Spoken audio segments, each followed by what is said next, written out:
नमस्कार, मैं अशोक कुमार पांडे और स्वागत है आपका टीसीएच पर। हाजिर हूं इजराइल, फलस्तीन, लेबनान, ईरान, मिडिल ईस्ट और इसके बहाने सारी दुनिया की खबरें लेकर। शुरुआत हमास से।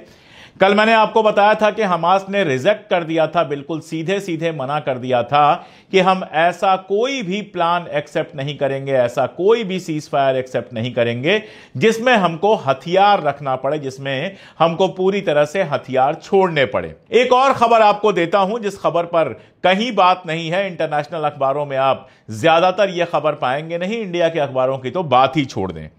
एक प्रपोजल और दिया गया था हमास के लोगों को।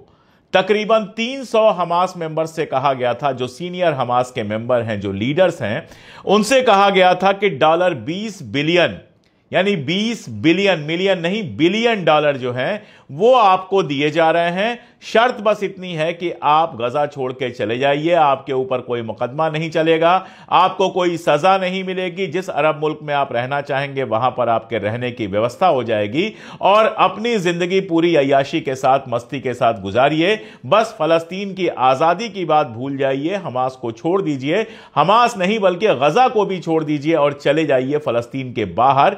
300 ऐसे लोग जो हमास के लीडर्स हैं। अमाउंट मैं फिर से दोहरा दूं, $20 बिलियन।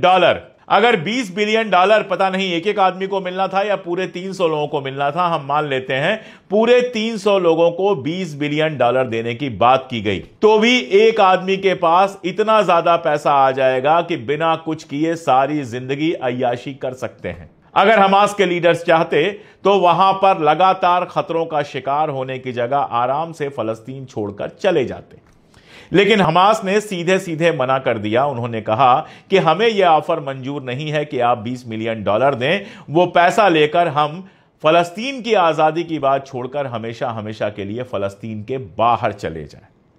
अब मैं आपको वो खबर बताता हूं जो कल या परसों आई थी, जिसमें इजराइल के अखबार कह रहे थे कि हमास में नए लोग भर्ती नहीं हो रहे हैं क्योंकि फंड नहीं है, उनके पास पैसों की कमी है। जाहिर तौर पे पैसों की कमी होगी, लेकिन तब भी मैंने कहा था और अब भी कहा था कि अगर ये पैसों के लिए लड़ाई लड़ रहे होते तो कब का इजराइल इनको खरीद चुका होता, कब का अमेरिका इनको खरीद चुका होता। ये 300 लोगों के बीच में $20 बिलियन देने की जो बात है वो भी तो रिश्वत ही है, खरीदने का ही मामला है। इतना पैसा जितना उन्होंने अपनी जिंदगी में नहीं देखा होगा और इतना पैसा जिसमें वो और उनके परिवार बड़े आराम से अपनी जिंदगी गुजार सकते हैं, उनके बच्चों को बड़ी यूनिवर्सिटीज में, बड़े कॉलेजेस में पढ़ा सकते हैं, खुद बड़े बंगले में रह सकते हैं, जिंदगी की जितनी अय्याशियां होती हैं सब कर सकते हैं, लेकिन इस पैसे के लिए उन्होंने मना कर दिया। इसलिए ऐसी खबरें जो प्लांट की जाती हैं कि हमास में लोग भर्ती नहीं हो रहे क्योंकि पैसा नहीं है, इनको पढ़ते हुए अंग्रेजी में कहते हैं पिंच ऑफ सॉल्ट की तरह पढ़ना चाहिए, क्योंकि ये खबरें अक्सर प्लांट की हुई होती हैं। पैसों के लिए जाहिर तौर पर हमास को पैसों की जरूरत पड़ेगी अपने मेंबर्स के लिए। जब पैसों की बात चल रही है तो याह्या सिनवार को याद कर लीजिए, जो उनके आखिरी लम्हे थे, आप उनको याद कीजिए। 2 दिन से कुछ खाया पिया नहीं था, शायद एक चॉकलेट खाई थी। जो सामान उनका मिला था उसमें भी खाने पीने का कोई सामान नहीं था। बिना खाए पिए अपनी आर्मी के साथ 2 दिनों से लगातार भूखे लड़ रहे थे और शहीद हुए।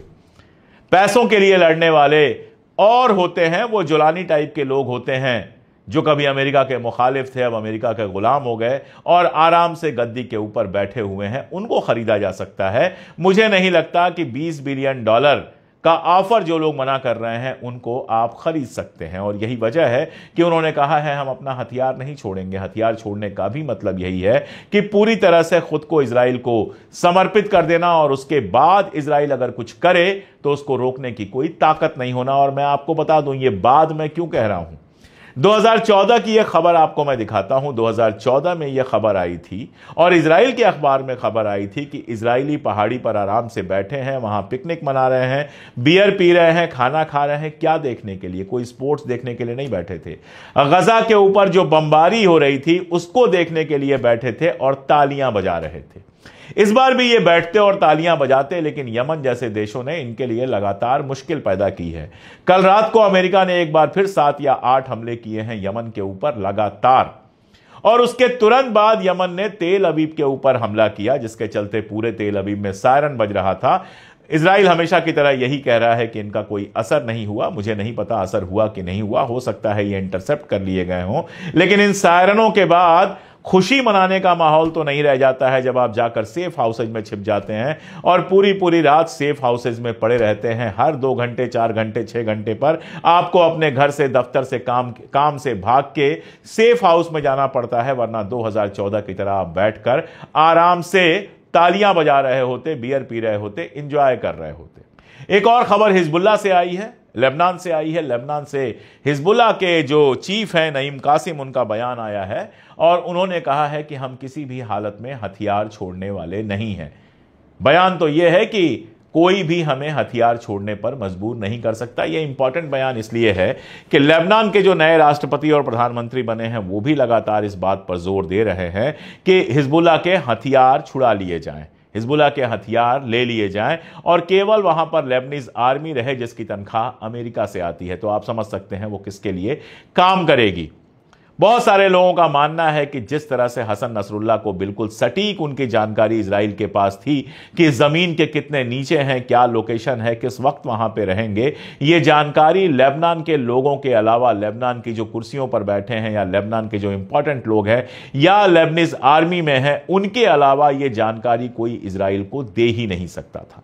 बहुत सारे लोगों का मानना है कि जो हिजबुल्लाह विरोधी फैक्शन है लेबनान का, उन्होंने ही हसन नसरुल्लाह की हत्या करवाई थी। अभी भी ऐसी खबरें आ रही हैं कि लगातार हिजबुल्लाह के ऊपर दबाव बनाया जा रहा है, उनके झंडे, उनके पोस्टर्स लगातार हटाए जा रहे हैं। इजराइल जिन इलाकों में अटैक कर रहा है वो वही इलाके हैं जहां पर हिजबुल्लाह का असर है और ऐसे में हिजबुल्लाह के ऊपर जब प्रेशर बन रहा है तो नईम कासिम का यह बयान इंपॉर्टेंट हो जाता है। लंबे समय से हिजबुल्लाह ने लड़ाई से अपने को अलग किया हुआ है जब से सीज फायर हुआ है, लेकिन अब उसको पूरी तरह से खत्म करने की जो साजिश चल रही है उसके बरक्स वो क्या करेगा, ये देखने वाली बात होगी। अब चलते हैं ईरान की तरफ। ईरान के जो अर्गाची विदेश मंत्री हैं वो इस समय गए हुए हैं रोम। जब हम लोग बात कर रहे हैं तो वो रोम में है, रोम पहुंचने की खबर आ गई है और रोम में अमेरिका के साथ बातचीत होनी है। अब इस बातचीत में जो सबसे मौजू सब्जेक्ट है वो यही है कि यूरेनियम एनरिचमेंट प्रोग्राम ईरान अपना बंद करेगा या नहीं करेगा। अमेरिका कह रहा है कि अपना यूरेनियम एनरिचमेंट प्रोग्राम जो है वो पूरी तरह से बंद करे। आप जानते हैं कि जब 90% तक यूरेनियम एनरिचमेंट के लेवल पे पहुंच जाते हैं तब एटॉमिक बम बन पाता है। कुछ लोगों का यह कहना है कि ईरान इसके बिल्कुल करीब पहुंच चुका है। एक बहस वहां वो चलती है कि खामनेई साहब मानते हैं कि इस्लाम का जो फंडामेंटल्स हैं, इस्लाम के जो रूल हैं, उनके हिसाब से आप एटम बम का उपयोग नहीं कर सकते। कुछ लोग कहते हैं कि यह रोक एटॉमिक बम बनाने पे नहीं है, केवल एटॉमिक बम के यूज पे है। अर्गाची साहब के जो करीबी हैं, सलाहकार हैं, उनका बयान आ गया था जब धमकी वाला दौर चल रहा था कि अगर अमेरिका इजराइल ने हमारे ऊपर अटैक किया तो हम एटॉमिक बम बना लेंगे। और अब ईरान इंटरनेशनल एक अखबार है जो वैसे खामनेई को पसंद नहीं करता है, खामनेई के विरोधी जो लोग हैं उनका अखबार है। उसमें एक खबर यह आई है कि ईरान ने यूएस को एक डील ऑफर की है। यह डील क्या है? यह डील लगभग वही है जो 2015 में हुई थी और ट्रंप जब पहली बार राष्ट्रपति बना था तो यह डील अपनी तरफ से उसने कैंसिल कर दी थी और सैंक्शन लगाना शुरू कर दिया था। इस डील में 3 चरणों की बात है, 3 स्टेप्स की बात है। जो पहला स्टेप होगा उसमें ईरान अपना जो यूरेनियम एनरिचमेंट है उसको 3.76% पे पैक कर देगा, यानी नए जो डेवलपमेंट करेगा उसमें 3.76 से ज्यादा नहीं करेगा यूरेनियम को एनरिचमेंट, यानी एटॉमिक बम बनाने की उसके पास क्षमता नहीं रहेगी और बदले में तेल वगैरह के निर्यात पर जो सैंक्शन लगाए हैं अमेरिका ने वो खत्म कर देगा। सेकेंड राउंड ये होगा कि जो हाई लेवल एनरिचमेंट प्रोग्राम्स हैं उनको ये पूरी तरह से खत्म कर देगा और उसके बाद कुछ और सैंक्शन खत्म हो जाएंगे। और आखिरी ये है कि इनके पास हाई लेवल के जो एनरिचमेंट्स हैं जो पहले से हैं उनको ये किसी तीसरी कंट्री को सौंप देगा और इसके बाद ईरान के ऊपर हर तरह का सैंक्शन खत्म हो जाएगा। यह बात कह रहा है ईरान इंटरनेशनल और इसकी खबर जो छपी है वो टाइम्स ऑफ इजराइल जैसे कुछ अखबारों में छपी है।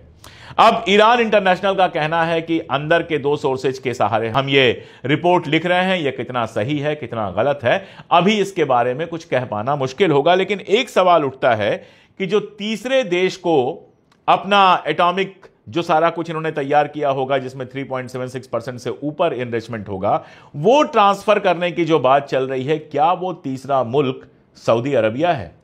यह सवाल इसलिए इंपॉर्टेंट है कि सऊदी अरबिया के प्रिंस के बेटे जो हैं, जो वहां का डिफेंस भी देखते हैं, अभी वो हाल में ईरान गए थे। कहीं ऐसा तो नहीं था कि ये जो डील पेश की गई थी उसी के मद्देनजर अमेरिका ने उनको वहां जाने के लिए कहा था कि वहां जाओ, बात करो, ताकि थर्ड स्टेज में इनरिचमेंट वाला जो है, जो 3.76% से ज्यादा इनरिचमेंट है, वो सऊदी अरब में ट्रांसफर किया जा सके, क्योंकि सऊदी अरब एक ऐसा मुल्क है जिसके ऊपर अमेरिका भरोसा कर सकता है। बाकी अखबारों में जो खबर आई है उसमें एक चीज कॉमन है कि ईरान ने यह डिमांड किया है कि जो भी अगर न्यूक्लियर डील होती है उसकी वाटर टाइट गारंटी होनी चाहिए कि अमेरिका उससे पीछे नहीं हटेगा। इसका मतलब यह है कि जैसे ट्रंप ने पिछली बार 2015 वाली डील तोड़ दी थी, आगे वो नहीं तोड़ेंगे। मान लीजिए अमेरिका इस समय यह गारंटी दे दे, न्यूक्लियर डील हो जाए, ये अपना यूरेनियम एनरिचमेंट प्रोग्राम पूरी तरह से खत्म कर दें और उसके बाद फिर तोड़ दे, तो क्या करेंगे? यह तो कहीं लिखा नहीं होगा। जो अमेरिका, जो इजराइल यूएन के तमाम सारी चीजों को नहीं मानते हैं, आईसीसी के वारंट को नहीं मानते हैं, आईसीजे को नहीं मानते हैं, वो आपके साथ जो डील होगी उसको परमानेंट कैसे मान लेंगे? ये एक सवाल निश्चित तौर पर होगा। ईरान के जो हुक्मरान हैं उनके सामने वो इस सवाल पर लगातार सोच रहे होंगे। और इस सवाल पर सोचने की एक और वजह है कि आज राइटर्स में यह खबर आई है, राइटर्स ने इस खबर को ब्रेक किया है और कम से कम इजराइल के सारे अखबारों ने छापा है कि इजराइल अभी भी यह सोच रहा है कि डील हो या ना हो, ईरान के ऊपर एक लिमिटेड स्ट्राइक किया जाए, यानी फुल फ्लेज वार ना किया जाए, उसके जो एटॉमिक सेंटर्स हैं उनके ऊपर लिमिटेड स्ट्राइक किया जाए। ईरान न हुआ हलवा हो गया है कि इजराइल को यह लगता है कि डील हो चाहे ना हो, वो जब चाहे तब अटैक कर सकता है। देखिए, यह खबर भी प्लांटेड है। मैं इस बात को कायदे से कह पा रहा हूं कि यह खबर भी प्लांटेड है। हमला तब तक इजराइल नहीं करेगा जब तक अमेरिका ओके नहीं करेगा, क्योंकि हमला वो करेगा तो जैसे ट्रू प्रॉमिस 2 के समय ईरान ने हमला किया था दोबारा, वैसा ही हमला ईरान भी करेगा, जो इजराइल के लिए बहुत आसान नहीं होगा। और सारी डील के बावजूद अगर हमले होते हैं तो जंग जैसे हालात बन जाएंगे। ये सब जानते हैं। ये समझने के लिए कोई बहुत बड़ा विद्वान होने की जरूरत नहीं है। लेकिन ये बयान क्यों आ रहे हैं?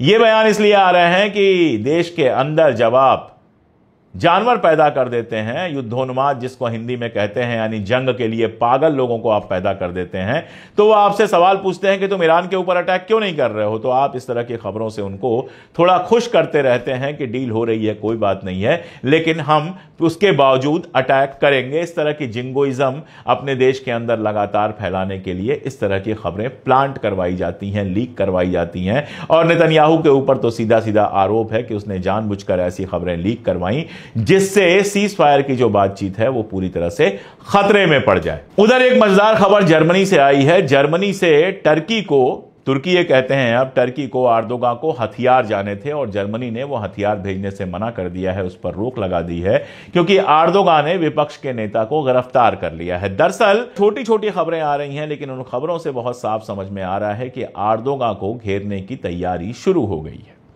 वक्त लग सकता है, लेकिन तैयारी यह शुरू हो गई है और इसके जो अंजाम है, इसका जो परिणाम है, वो सारा कुछ जल्दी ही आपको दिखाई देना और शुरू हो जाएगा।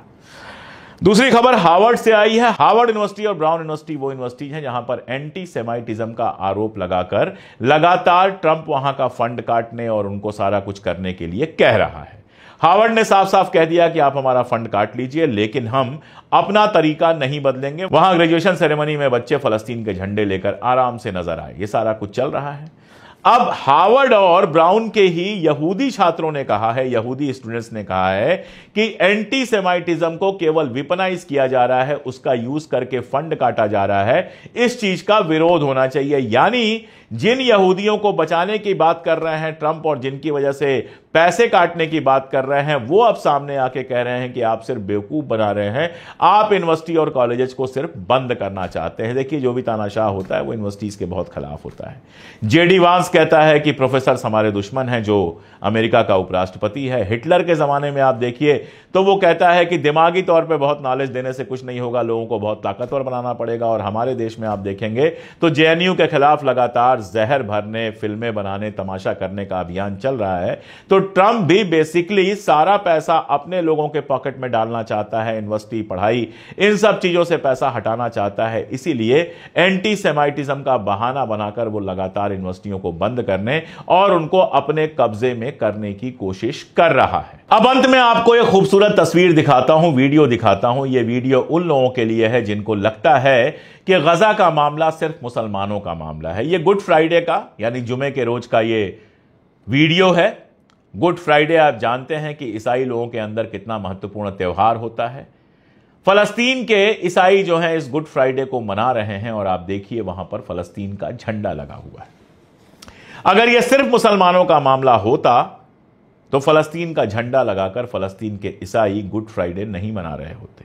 31 दिसंबर की रात, नए साल की रात पर फलस्तीन के लिए दुआ नहीं कर रहे होते। जिस जगह पर जन्मे थे ईसा मसीह, वहां पर ईसा मसीह को एक फलस्तीनी बच्चे की तरह नहीं दिखा रहे होते। याद रखिए, गजा का मामला सिर्फ मुसलमानों का मामला नहीं है। हां, गजा के अंदर मुसलमान ज्यादा रहते हैं, इसलिए उनके मरने पर हमारे यहां भक्तों को बहुत खुशी होती है। ये पिशाच के लक्षण होते हैं। वो दूसरों को मरता, दूसरों का लहू देखकर बहुत खुश होता है। लेकिन गजा का मामला हक पसंदगी का मामला है। गजा का मामला उनकी आजादी का मामला है। एक मुल्क जिसके ऊपर लगातार कब्जा किया गया, जिसको लगातार परेशान किया गया, तबाह किया गया, उस मुल्क की आजादी का मसला है। जो ह्यूमन राइट्स बनाए गए थे उनका मसला है। जो जंग के नियम बनाए गए थे उनका मसला है। गजा सिर्फ मुसलमानों का नहीं, गजा इंसानियत का मसला है। और यही वजह है कि हमारे जैसे लोग लगातार गजा की बात करते हैं, वहां पर जो ह्यूमन राइट्स का वायलेशन हो रहा है उसकी बात करते हैं। आप सोचिए, इजराइल का रक्षा मंत्री कहता है, कॉट्स कहता है कि हम वहां एक भी ट्रक नहीं जाने देंगे इमदाद की।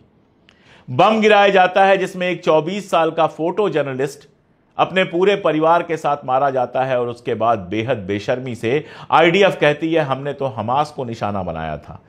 2 साल 2 महीने के मासूमों को मारकर ये कहते हैं हमने हमास को निशाना बनाया था। दरअसल ये एक पूरी नस्ल को खत्म कर देना चाहते हैं, वहां से ह्यूमैनिटी को पूरी तरह से खत्म कर देना चाहते हैं। और इसीलिए जरूरी है कि इंसानों के लिए, गजा के इंसानों के लिए, गजा की आजादी के लिए, फलस्तीन की आजादी के लिए लगातार सवाल उठाए जाए। हमारी कोशिश यही होती है। जब से ये जंग शुरू हुई है लगातार मैं आपको अपडेट्स दे रहा हूं, आपको लगातार मैं कोशिश करता हूं कि वो सच बताऊं जो मेन स्ट्रीम मीडिया में दिखाई नहीं देता है। अगर आपको लगता है कि ये कोशिश जरूरी है तो हमारे साथ आइए, इन वीडियोस को अपने दोस्तों और रिश्तेदारों में शेयर कीजिए।